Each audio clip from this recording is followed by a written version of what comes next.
for your I'll program? let you guys start off and lead me where you'd like me to go. We have so many things going on with this great event.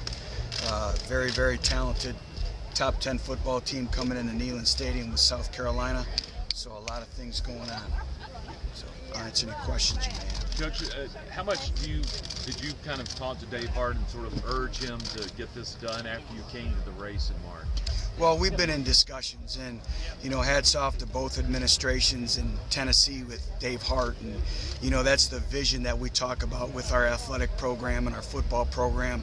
Constantly that vision to constantly move forward, and now to make this a reality and be a part of college football history is just another illustration, another example of what's going on in Tennessee. Which is hard to look that far forward, but just your thoughts, I guess, thinking about what might take place on a day like that. Well, I think to be a part of, not just college football history, but football history, and what a great experience for our fan base, for our universities, but also for our student athletes. This is why you come to institutions, and this is why you come to Tennessee, to be a part of something as big as this. So obviously, it's a few years down the road, but looking forward to it. As you can see, yeah, it's pretty special. What does this do for your program now, as far as the attention you're gaining from something like this? Well, I think it adds to the momentum. I think already people see around the country we have a lot of work to do, but they can see the progress that we're making. And so in all areas, with our current players, recruiting, anything and everything, again, it's an illustration of where we're going in Tennessee. Did Dave come to you at some point recently, or how long have you kind of known about this thing bubbling up? Yeah, he came to me, and it's been in the works, and there's so many logistics that go through to making this a reality, but they made it a reality, and I'm looking forward to being a part of it.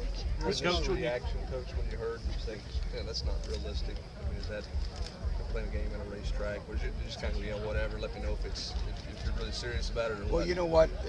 The individuals at Bristol were very serious about it, and they had a great plan.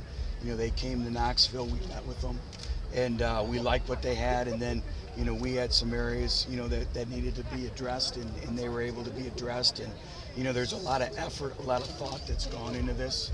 And so, we made it a reality. When did you meet with them? Gosh, I've lost track of time. It was a few months ago. How much is this a selling point for the kids and guys you're looking at down the road? Well, anytime you can be a part of football history, I think there's a big selling point. Again, we have to focus on the process, but again, I think it's just another illustration, like I said, of where this football program is going, this entire athletic department division at the University of Tennessee. And it's a chance and an opportunity to be a part of something extremely special that will live with you for a lifetime. Were you on board right away, or did it take some convincing? No, I was on board, but again, there were some logistical things that need to be addressed, and to make sure that, everything is in the benefit for our fans and for our student athletes and moving forward. But I think it's a great thing, for our institutions. It's a great thing for our football program, but I think it's a great thing and a monumental thing for college football as well. What were some of those issues that you needed to have addressed? Well, just, so many things that go to putting on a football game, the field conditions, logistical questions in terms of housing for your football teams, making sure the accommodations, appropriate for your fans, just everything that goes involved in putting on a football game. And, the individuals at Bristol Motor Speedway have been outstanding. With these two fan bases and with the location of the Speedway right between the two schools, what kind of crowd do you expect to have here in a few years? Well, we expect to break the world's record. So, it's going to be the biggest ever, and two great, passionate fan bases, and looking forward to it. But did you know that this thing has been kind of talked about for kind of a long time? Did you know that when it was first kind of brought up again? Yeah, I had done my research with the history, but I don't think it's ever gotten to a point where the magnitude of it and the seriousness of it, and it became a reality of moving forward. And there's been a lot of long hours, a lot of work behind the scenes, and those individuals behind the scenes deserve a lot of credit to making this a reality. Coach, when you were here in March, is there something about the... It was, you heard it, coming here in March about what it would be great to have a Tennessee-Virginia Tech matchup, and everybody spoke about it, and that's kind of what got my mind wandering a little bit. But, there wasn't any negotiations. It was just kind of conversation at that time. When you were here in March, did that sort of, give you an idea or feel for what it might be like if you played a football game? Absolutely. It's one of the greatest sporting events I've ever, been to and been a part of, and the passionate fan base that was here, the excitement, the energy, it was electric. Coach, with y'all scheduled already to play Nebraska, I think, in that season, was that any concern at all? Even because if the SEC goes to a 9-game schedule, that's a pretty hard schedule. Well, the scheduling is always, important component, and the Nebraska game has been pushed back, because of just the uncertainty with scheduling as we continue to move forward. So Have you when heard would from it some of be? the young guys on this team that, there were rumors last week that this was going to happen, but that they'll actually be playing here. Have you heard anything? I really haven't spoken to our football team about it because it, wasn't official till today. And, I want all of our focus on the great challenge that we have this Saturday with South Carolina. Nebraska game was a specific date that's been pushed back to. I'm not sure. I know there's a specific date, but my focus is on this week. How specific were they about the logistics of, the game day stuff, the locker rooms and all that kind of stuff? Very specific, and that's the thing is every detail was covered, and we talk about the small details and the attention to detail, and, all three parties with Bristol and Virginia Tech and Tennessee, so we've gone through all that. What's the reaction of the commitments to this opportunity to possibly playing the biggest game ever? Well, I haven't been able to speak with them yet because it hasn't been official, but we will very shortly. You're talking about the 2016 Nebraska games. Do you mean push back in that season or push back to a later year? Later year. Anything else, guys? Coach, I know you've already asked a million times, so this can just the atmosphere and what you expect from this. I mean, it's 3 years from now, but people are already excited about what's going to happen. Well, I think it has 3 years to build up, in the building up process and to be a part of college football history. Football history is going to be very, very special to us. And, I'm excited for our student athletes to be a part of something like this that will live with them forever.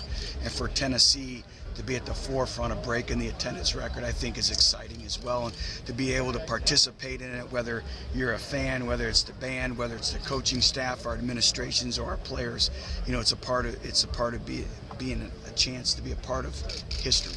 This could have a significant impact on recruiting, don't you think? I would think so. Everything is about, making an impact. And I think, more so than just this game, it's an illustration of how we're continuing to grow and elevate our football program, the vision that we have, the relentless approach that we're taking on the field, off the field. So I just think it's another illustration of what's going on at Tennessee. There are neutral site games already played in Atlanta and Dallas and maybe some other venues. Would you like to do that? Would you like to play neutral site games other than just Bristol? I do. I think it's healthy. I think it's healthy for the development of your football team, learning how to go on the road, what it takes to play winning football on the road, exposing it to kind of like a bowl game atmosphere, so I think there's a lot of positives that go into that. I think the excitement, I think it's healthy for college football as well. Do you think some of those venues could also help you in recruiting? Well, I do. Everything is about, appealing to the prospective student athlete. And again, to have marquee games and marquee venues, I think are critical as we continue to elevate our football program. Would you? How long do these negotiations go back? Because I've heard maybe as long as February. Is that? Yeah, each negotiation is different in its own respect. But Dave Hart and our administration has done a tremendous job of really making this a reality, and really, the small details that it goes into, the logistics, like I spoke about, and they've been outstanding. And hats off to them for making this a reality. When you came in the spring, what was your first impression when you looked at Bristol Motor Speedway? Impressive, impressed, the magnitude of it, the excitement, the pageantry of it, and this is truly a special place, and we have a great following here. It's part of our great fan base, so now to be a part of it in a few years is exciting. You're going to take a spin in a car so you can equal Coach Beamer before the game? You know what? I'm looking forward to that. I would like that. I'd like to take a spin in the orange car. Does this, I know you want to focus on South Carolina. Is there any distraction at all involved in trying to get ready for a game? No, absolutely not. We've had a bye week. We've had a work week. We practice Sunday. So with NCAA rules and regulations, you have to give them a day off. And, Monday's their day off. And that was this schedule in terms of practicing on Sunday and having Monday off has been in the works since middle of January. So this has absolutely no effect on preparations or anything in terms of getting ready for South Carolina. What are your thoughts on South Carolina? It's going to be a great challenge. We welcome another top 10 opponent. I think their results speak for themselves. I think they're an extremely complete football team when you look at physicality, when you look at size, when you look at speed. They're coming in here with a lot of momentum, a lot of confidence, and it's going to take our best effort to compete on Saturday. And our players realize that, and, it's going to be a great opportunity for us, but have a tremendous amount of respect for their football team. And again, everything I believe is in result oriented. You know, and you look at their results, again, it speaks for itself. Butch, were you happy with how your team kind of approached practice last week? You think they made use of the extra I did. time? You know, I thought we had a productive work week, but again, it's now what we do with it. You know, I thought we started the week off in the right way with a very good practice on Sunday, but again, at the end of the day, it's guys making plays in critical situations. It's possessing the ball. It's third downs. It's turnover battle. You know, all the things that it takes to play winning football. Coach, what's it mean? I mean, Coach Beamer's got over a quarter century coaching the game. So what does it mean from a personal standpoint to be able to coach such a big game here, but to be able to coach against Frank Beamer? Well, I have a tremendous amount of respect for Coach Beamer. And, you know, I had the opportunity last year while we were at Cincinnati to play Virginia Tech in Washington, D.C. So this will be the second time, you know, playing a Virginia Tech football team in a neutral site, so to speak. But, you know, what he's done with building that football program into one of the elite programs in the country. And like I said, what he's done, I know a lot of their coaching staff, and there's a tremendous amount of respect on our part with their football program. Butch, as you watch South Carolina on Saturday, it looked like, you know, that defense has always been pretty solid, but it looked like they really kind of figured out some things offensively in that game. I think putting up 52 on the road in this league is pretty impressive. Well, again, they've been very impressive offensively. Connor Shaw is as good a quarterback as we've seen. You know, he has the ability to extend plays with his legs, but, you know, his accuracy, you know, he's very poised, he's very calm, he's in control of their offense. They have weapons, they have great speed, great running backs, very strong physical offensive line, and they're deserving to be a top 10 opponent, and it's going to be a great challenge for us. We got to do Vol Network Radio.